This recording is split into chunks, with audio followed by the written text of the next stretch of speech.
आग की खोज का श्रेय आमतौर पर पुरापाषाण या पुराने पाषाण युग को दिया जाता है, जो लगभग 2.5 मिलियन वर्ष पूर्व से 10,000 वर्ष पूर्व तक चला। यह तो कोई भी नहीं बता सकता कि आग की उत्पत्ति किस व्यक्ति ने की है, लेकिन यह जरूर कहा जाता है कि आग की खोज आदिमानव द्वारा हुई। आदिमानव आग की खोज करने से पहले मांस को कच्चा ही खाते थे। उन्हें दो चीजों का भय रहता था, मौसम और जंगली जानवरों का।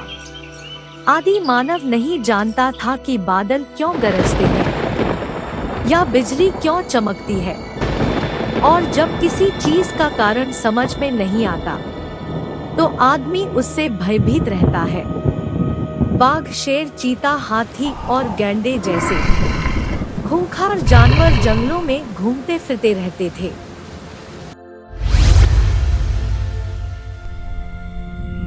इतिहासकार बताते हैं कि संभवतः सबसे पहले आदिमानव ने बिजली गिरने या ज्वालामुखी विस्फोट के कारण लगने वाली प्राकृतिक आग को देखा होगा और उसकी तपन को महसूस किया होगा, मगर पास जाने से डरता होगा। कुछ इतिहासकारों के अनुसार एक दिन जंगल में बिजली गिरने से आग लगी होगी, जिसको देखकर आदिमानव डर गए होंगे या वहां से भागे होंगे। आग में कई जंगली जानवर भी जल गए होंगे। आग के बुझने के बाद आदिमानव आग के जले हुए टुकड़ों के नजदीक गए होंगे, जहां उनको जानवर का पका हुआ मीट मिला होगा, जिसको खाकर आदिमानव को अच्छा लगा होगा।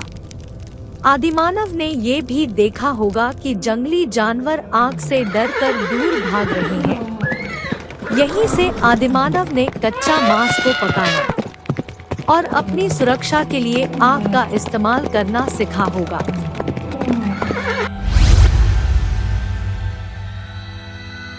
आग की खोज के लिए एक और मुख्य कारण इतिहासकार बताते हैं कि आग का आविष्कार पत्थर टकराने से हुआ था। एक बार की बात है, जब कुछ आदिमानव एक जगह पर बैठे हुए थे, जिनमें किसी ने पत्थर पर एक पत्थर फेंका जिससे आग की चिंगारी निकली, जिसे देखकर आदिमानव आश्चर्यचकित हो गए। ऐसा भी संभव है कि आदिमानव जब शिकार के लिए अपने पत्थरों से बने औजारों को दूसरे पत्थरों पर रगड़ रहे होंगे तो अचानक उसमें से चिंगारी निकली होगी, या फिर जब वो पत्थर को एक स्थान से दूसरे स्थान तक ले जा रहे होंगे तो गलती से पत्थर एक दूसरे के ऊपर गिरे और आदिमानव ने पत्थरों के टकराने से उत्पन्न चिंगारियों को देखा होगा।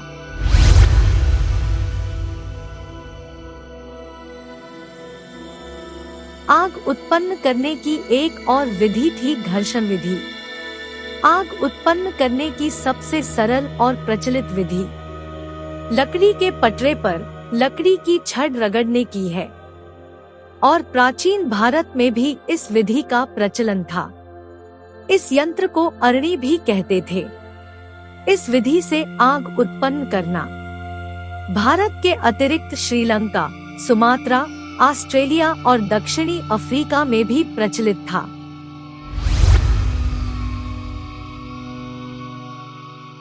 आग को पहचानने के बाद आदिमानव को इसका उपयोग करना आया। उसने अपनी सुरक्षा के लिए आग का उपयोग करना शुरू कर दिया। उस समय आदिमानव गुफा के मुंह पर ही आग जलाते थे, ताकि जंगली जानवर गुफा के अंदर प्रवेश न कर सके। उसके बाद धीरे धीरे आदिमानव ने सर्दी के मौसम में तूफानी रातों से राहत पाने के लिए आग का इस्तेमाल करना शुरू कर दिया। मांस को वो पकाकर खाने लगे, जो पहले से ज्यादा स्वादिष्ट था और पचाने में भी अच्छा था।